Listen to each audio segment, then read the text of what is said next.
Hello and welcome to Tech24 with me, Anelise Borges. Coming up, Kickstarter is back in the headlines doing what it does best, raising money. In this case, tons of money for Veronica Mars, the movie. And in Test at 24, we check out the new Kindle Fire HD 8.9. But before we get to these stories, a Pew Research Center study revealed US teenagers are now, more than ever, inseparable from their smartphones. Take a look at the figure of the week. Computers are obsolete, tablets outdated. Teenagers now prefer their mobile phones. In the US, 25% of teens surf the internet mainly with their cell phones, compared to 15% of adults. Out of all young Americans who own a smartphone, more than half of them favor a web connection via their phone.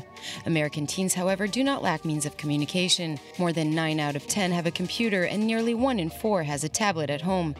But none of these devices are as personal and portable as a smartphone. It seems that ever since Warner Brothers' television series Veronica Mars went off the air in 2007, there's been talk of making a movie about it. That was up until last week, when creator Rob Thomas had this idea.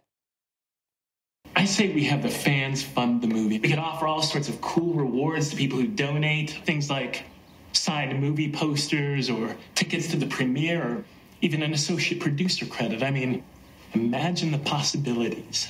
So check out the cool as hell list of rewards and donate now.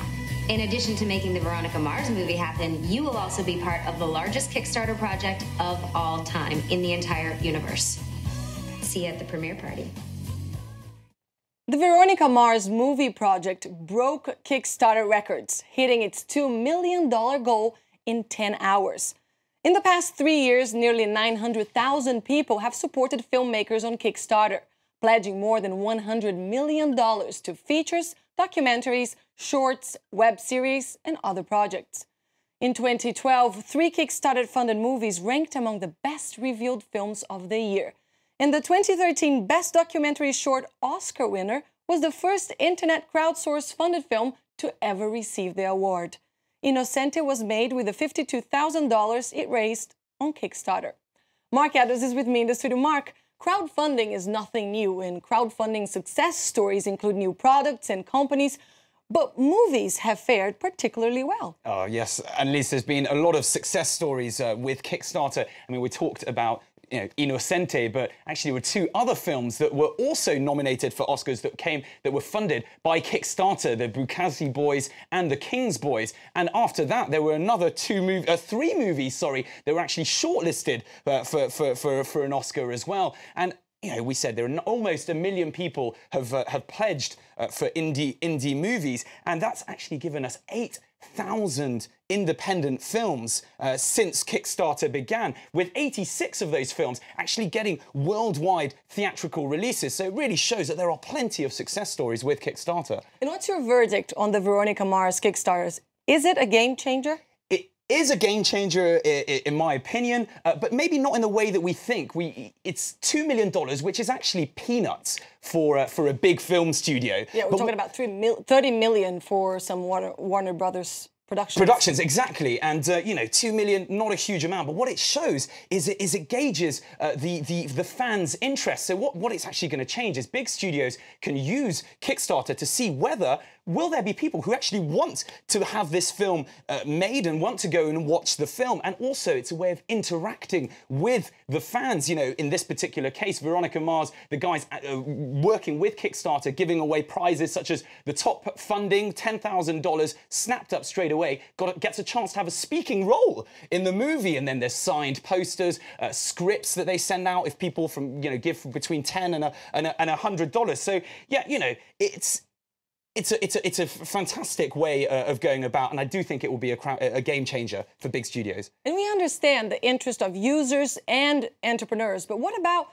the crowdfunding sites? How do they get paid? Well, basically, crowdfunding is a big business. Just in last year, $274 million was actually collected from over $300 million pledged. Now, what Kickstarter does, for instance, is they take 5% of any of the money that's raised. But then there are other sites like Indiegogo, which is a rival, which has a kind of two ways. One is a flexi funding where you give it takes 4% of the funding if it reaches the goals. If it doesn't reach the target set, it will take 9%. Or it has a fixed funding where actually what it will do is it will give all of the money back to the people who've attempted to raise the money if it doesn't reach the goal. Plenty of good ideas there. Thank you very much, Mark. And let's move on now, because it's time for test 24.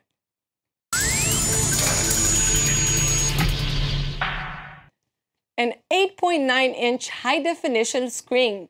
The Kindle Fire 8.9 is finally coming to Europe, and Mark Edwards has got one on hand. Mark, how does it feel? Well, Anelise, to be honest, the physical design is quite plain. I found that the buttons were a little too flush, actually, for the chassis. But, you know, if we have a quick look, you can see the screen is... There we go, turned it on. There it is.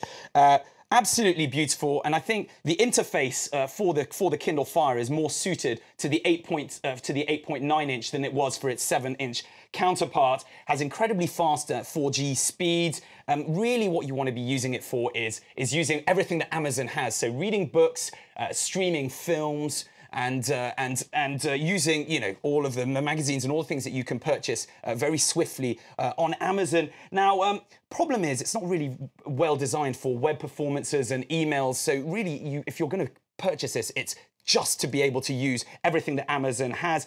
I can't stand, and I'm going to say this every time, you have a $15 opt-out fee where you don't get the adverts. I don't want adverts the whole time, but I also don't want to have to pay $15 more to have that, you know, to have the chance to have that. The $15 every month? Or no, it's just a one-off, but, you know, okay. they sell it as underpriced and then say $15, you don't get the advert. It's a bit annoying, and that's a pet peeve of mine, really, really annoying.